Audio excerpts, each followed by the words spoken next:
Hello, everybody. It's Buckeye Boggs from the OHO podcast. And despite the fact that we recorded on Sunday night and we actually gave the following man some credit for what he did, I can't help but to retract my statement from Sunday night and let you all know that I believe Kevin Warren might be the worst commissioner ever in sports history, not just in the Big Ten, not just in college football, but in sports history.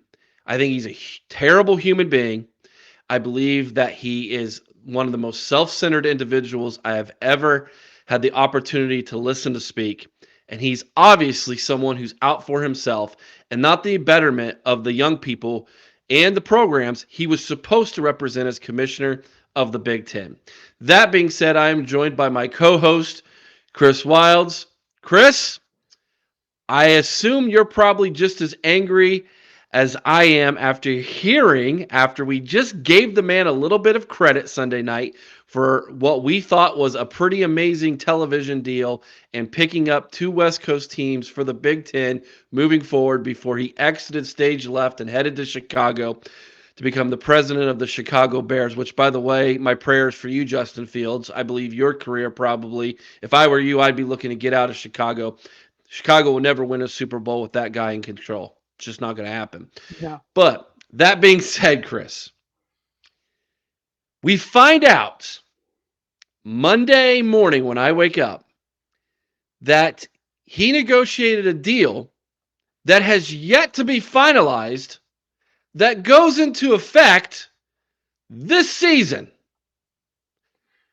I'm in the world of business. It's my day job. I write and finalize contracts, government contracts for a living, and negotiate deals and that type of thing. The fact that he left those deals unfinished when he left might be the most unprofessional thing a man can do in the world of business and should immediately be fired from his position with the Chicago Bears because that in the world of business is unfathomable that he did that. Chris, you better take over before I lose my cookies here. Eric, I wish I had something positive to add. I really do.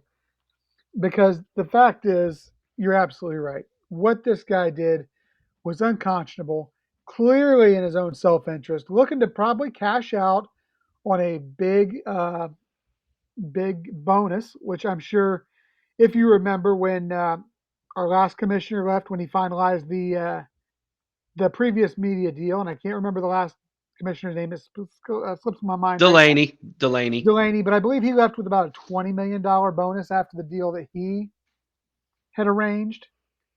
Um, Clearly, this was Kevin Warren trying to do the same thing, but at the same time, the more and more I'm hearing, the more I'm thinking, wow, this guy's got, excuse the term, but this guy has some major stones. He really does. You look at what he's done.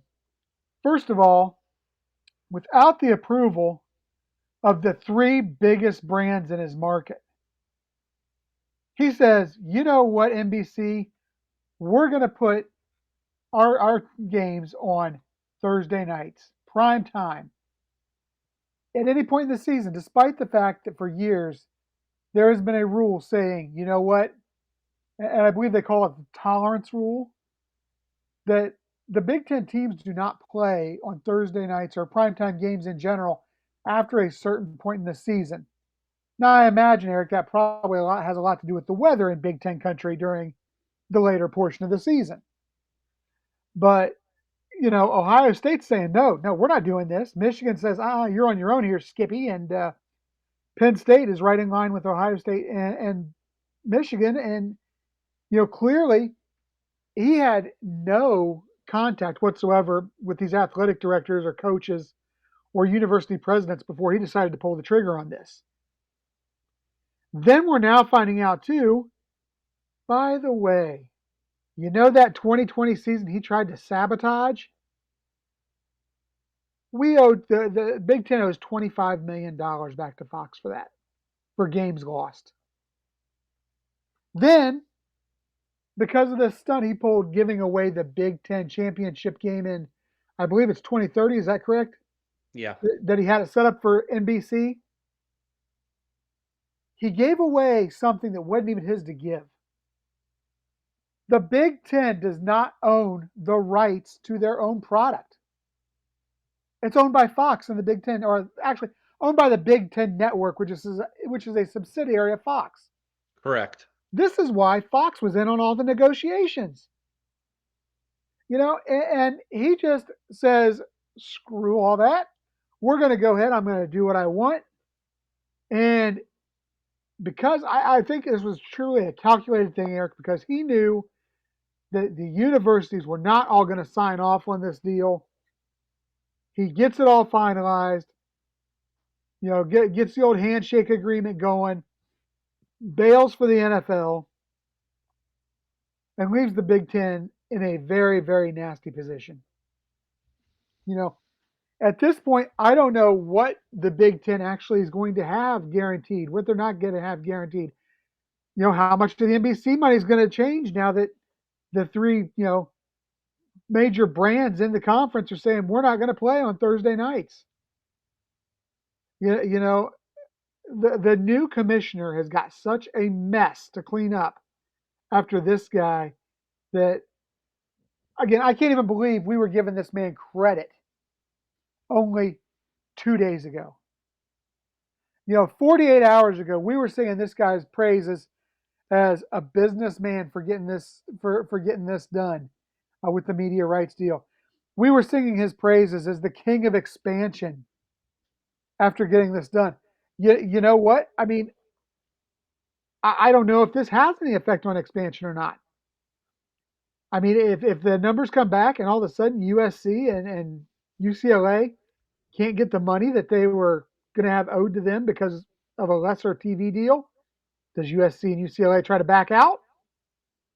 I don't think so. I think whatever they get is still going to be bigger than what the Pac-12 can offer, obviously. But I think it's a mess.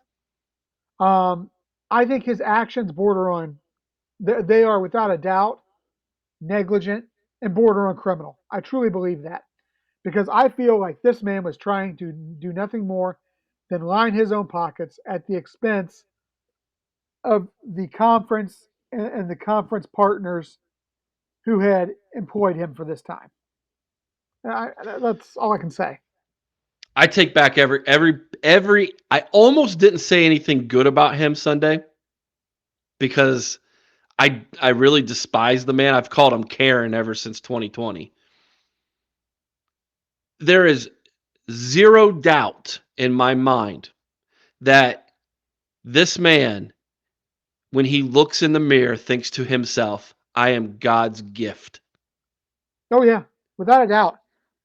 2020 was a perfect example. By the way, the money we owe Fox is because of 2020. 2020 is $25 million is due because of 2020. An additional $40 million is due for giving NBC the 2030 title game. Yeah. Thank you for clarifying that. He brought politics into the sport and the conference that year. He was all about making sure he had the right check marks for himself. And he would boldface lied to people about player safety and junk like that in that season. When down in SEC country, it was business as usual. Yeah, as I recall, they didn't even limit attendance by that much. No, hardly at all. Yeah. Plus, we had Iowa, Nebraska, Ohio State. There might have been another school begging him. Yeah, Nebraska, Iowa, Ohio State. There might have been another one. Yeah, there was. Begging him to let us play. Begging him. His job was to represent the athletic departments within the conference. That is what a commissioner does. And he failed miserably. And then the one time we give him credit for expanding the Big Ten, going out and getting that LA market, having a vision to go beyond the Midwest, if you will. What we thought was negotiating a really good television deal for the Big Ten, and here at the end of the day, he can't even do that right. Well, he negotiated a hell of a deal. He just didn't put any ink to paper. I mean, I don't. Again, call me crazy, call me a homer, but I still think Gene Smith has more to do with the Big Ten and the success that it has business wise than just about anybody Oh, else without a doubt. in those Without a doubt. offices in Chicago, Illinois. And I'm not even a huge Gene Smith fan, but I will give him credit where credit is due. His business sense is 100 times better than Karen Warren's is. Now, let's move on real quick. This is why the Big Ten jumped to get Tony Petitti as Because fast he as is a network guy. he is a television guy. They knew this. It just came out now, but the athletic departments knew this months ago. And that's why they got the guy they got, who has a background in Major League Baseball Network, but he got to start with ABC Sports. He's been with CBS Sports. The guy has a television background to negotiate these things. He knows what they're going to bring to the table. If there's anybody I think that can kind of smooth this over a little bit, I think he's the guy to do it. Now, I don't know what his business sense will be in expanding the footprint of the Big Ten beyond where we're at right now. But as far as getting this issue fixed with the networks, he's the right man for the job. I will give him credit for that, just based solely on experience. Okay. Yeah. Here's where I think the Big Ten is going to have to fix this issue. So Ohio State, Penn State, and Michigan State have already bite the bullet on playing night games in November, which has been a no-no in the Big Ten. Hats off to Michigan State, who's doing it twice. Yeah. Hats off to them. This is where I think your West Coast teams in LA are going to have to step up in years forward. I think you're going to see USC host 1 or 2 night games in November. You're going to see UCLA do the same. I could see if we were to get a North Carolina or a Miami, them hosting night games in November as well for those sakes. But this is what I mean. I know that's the tradition of the Big Ten to not play night games in November. Here's what I'm going to say to all the Big Ten athletic directors about that. Suck it up. We play night games in November in high school here. Yeah. We can't do it in college? Please. Well, and let me tell you, Eric, you're right about who's going to have to step up as far as the additions to the conference, but you also know what that means. That means that you're going to have to pull Ohio State and Michigan and Penn State to the West Coast for those night games in November to drive those TV ratings as of right now. Maybe once a year. Yeah. I could see that You'll being get either Ohio State or Michigan out or there Penn State or Penn State versus I think both USC and UCLA. Maybe not the same team versus both. I think you'll have 2 of those teams versus the 2 California teams. Yeah, for the night games. I could see when Ohio State takes their one trip to the West Coast every year. That be a November night game. And if I'm the Big Ten schedulers, honestly, what I'm going to say is, I'm going to send Ohio State. I would try to send Ohio State and Michigan to the West Coast on the same weekend, that being the weekend before the rivalry game. Give them the 10 days rest. What are you talking about? If the Big Ten's going to be play on a level playing ground, Ohio State should be playing Ohio Westland the week before they play Michigan. Okay, that's what good old SEC does. The week before their big season finale is to go play Little Sisters of the Poor. I don't see why we shouldn't be doing the same, but that's neither here nor there. My point is this.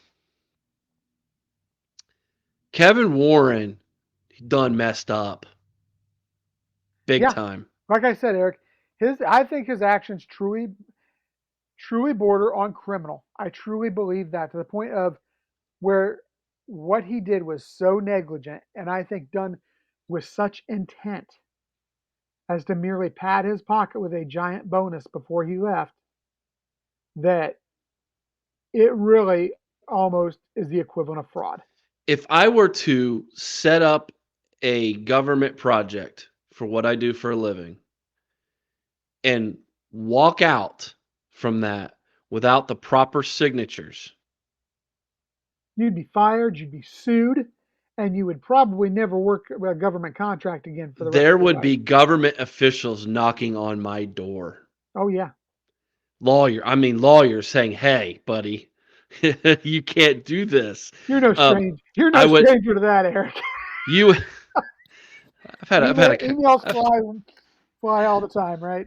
so yeah, I've talked to a few lawyers in my time, but point being is this: I think the Big Ten actually has some legal grounds to sue him. Oh, I agree 100%. And And if there's enough of the schools that were to get together and decide to sue Kevin Warren based off of this, well, first off, he should that bonus that he was going to get or should have gone. got, no way. No way. And they That's should good. That's going over to Fox Network right now. I mean, and let's they just should be sue him honest for with the that. outstanding debt on that There's as well as a percentage of the lost revenues that they may incur from this TV deal. Don't think for one second that these savvier athletic departments haven't already had lawyers communicate on what's our grounds for suing him. And if I'm Kevin Warren, I'm pretty nervous right now. I would be very, very nervous because, like you said, what he did is just it's. I can't even believe that this even took place. Now, as a Ohio State fan, I'm not worried, No. and you shouldn't be worried if you're watching this video and you're a Big Ten school fan. Big Ten's going to be just fine. We're going to get that contract signed. It's going to be okay. There might be a Thursday night game that seems a little bit odd every now and then for the next few years until we can get this thing ironed out. Hopefully it doesn't bite anybody in the butt as to like you play on a Thursday, you play on a Saturday and have to come right back and play on a Thursday without a bye first. Like you should play a Saturday, have a bye week, then play the Thursday and then play the following Saturday. Yeah. That way you have the necessary rest for the human body, especially since we're going to a college football playoff system where you could play up to 4 extra games on you're talking top about a of 16-game season now. 17 if you play a conference championship. Yes. So you're talking about an NFL season now at this point. Yes. So you have to take into account the health of these players more than just the dollars and cents that's coming down from NBC, CBS, Fox, and ESPN and ABC. Chris, any last thoughts on Kevin Warren? Eric, I try not to think about Kevin Warren. I really do. That's my goal in life, is to never hear that name again, unless it's for the fact that he's being forced to pay restitution for everything he's cost the Big Ten right now. Yeah. You remember that you're a Christmas guy. I know you love Christmas. Yeah. I know you Christmas start vacation rant? No. About the boss? No. You start celebrating Christmas in like July. I know you. I do. There's an old Christmas song. You're a mean one, Mr. Grinch. Yep. That's Kevin Warren. He's toe fungus, man. Dude I didn't like him when he came in and he did what he did to this conference after Delaney set him up for complete success. And he just wanted to make everything politicized, everything right off the bat. Then he did what he did for COVID, and now this. Good riddance. Good riddance. I'm with you. I just feel for the fans of Chicago. Yeah. I really do. Poor Justin Fields, man. Most talented Ohio State quarterback all time, and I don't know that the guy's ever going to be able to be a winner. Not in Chicago, not with that guy under leadership, man. Maybe Terrible. Maybe we can trade for Deshaun Watson. Deshaun kind of seems like those were great match for one another. Great match. Yeah. There you go. I mean, hey, Cleveland's trying to be Columbus Northeast, so you might as well at this Go point. for it. Yeah.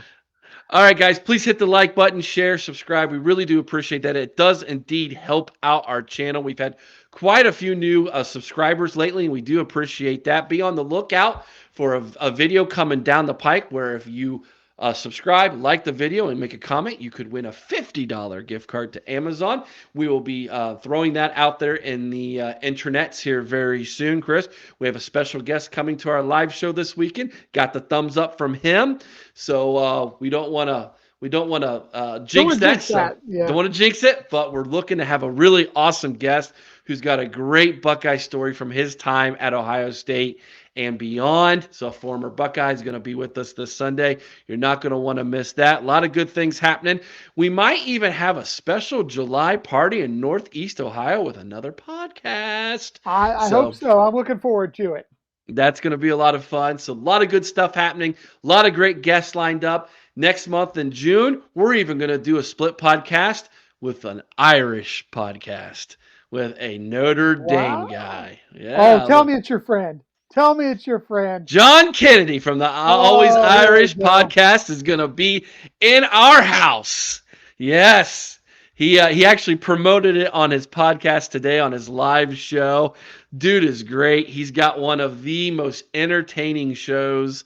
I could sit and listen to that guy talk and rant about his program all day long. It's fantastic. But a lot of good things are going to come. So make sure you hit that bell so you can be notified when a new video drops. We try to get something new out to you almost every day of the week. We even will throw my face or Chris's face on one of those little shorts for you to entertain you sometimes too. So, all right, guys, that's this video. It's not our show, but it is our video for tonight. We do appreciate you watching. Chris, till next time. OH. Oh. Go Bucks.